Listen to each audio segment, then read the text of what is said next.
शहर के सबसे अमीर बिजनेसमैन दीनदयाल जी की अचानक मृत्यु हो गई। उनके 3 बेटे थे, अजय, विजय और सबसे छोटा अमित।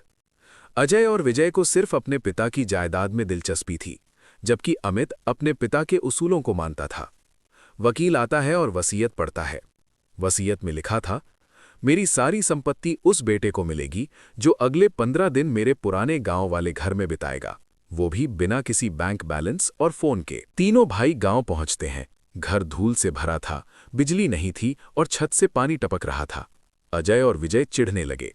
वे गांव वालों को नीची नजरों से देखते और अपनी अमीरी का रौब झाड़ते। लेकिन अमित चुपचाप सफाई में जुट गया। उसने टूटी हुई खाट ठीक की और मिट्टी के चूल्हे पर खाना बनाना सीखा। गांव में एक बूढ़ा आदमी बीमार था। अजय और विजय ने उसे दुत्कारा, लेकिन अमित ने अपनी घड़ी बेचकर उसके इलाज के पैसे जुटाए।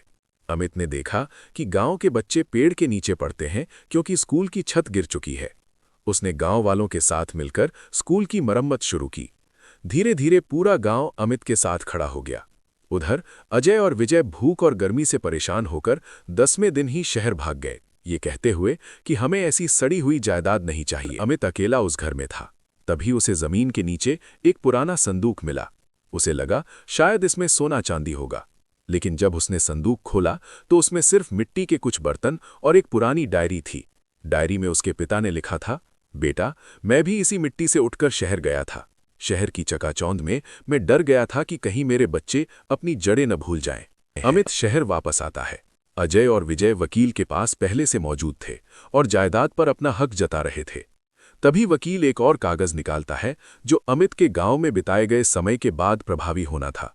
वकील कहता है, दीनदयाल जी ने सारी वसीयत उस ट्रस्ट के नाम कर दी है जिसका चेयरमैन अमित होगा, क्योंकि उसने साबित किया कि वो सिर्फ पैसा संभालना नहीं बल्कि लोगों का दिल जीतना जानता है।